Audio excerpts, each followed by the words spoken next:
दोस्तों नमस्कार, मेरे सामने है होंडा एक्टिवा 6G का मॉडल। और इसमें एक थोड़ा सा इश्यू है। अगर आपके साथ भी ये इश्यू है, ये पीछे वाला जो ये डब्बा है ना, ये ढक्कन है जो पेट्रोल का, अगर ये आवाज़ कर रहा है टक टक टक जब गाड़ी चल रही है, तो ये वीडियो आपके लिए है। तो गाइस देखिए, एकदम बढ़िया मौसम है, शानदार नज़ारा है, बिल्कुल खुला हुआ मौसम है।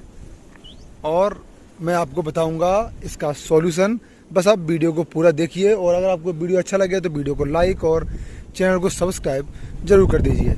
तो गाइज इसमें क्या था, 1 साल के बाद ही ना ये साउंड करने लगा। जब भी गाड़ी चलती थी तो टक टक करके, और थोड़ा देखो यहाँ थोड़ा सा गैप भी हो गया है। तो मैं होंडा एक्टिवा से, होंडा ब्रांड से थोड़ा सा नाराज़ हूँ इस मैटर पे कि इस पे भाई इनको काम करना पड़ेगा। एक तो जब इसे खोलते हैं तो अंदर जो इसका कैप है उसे खोलने में काफ़ी इश्यू आता है, क्योंकि अंदर हाथ सही से नहीं जाता है, और ये ढक्कन भी इसका आवाज़ करने लगता है। ज़्यादातर या सभी एक्टिवा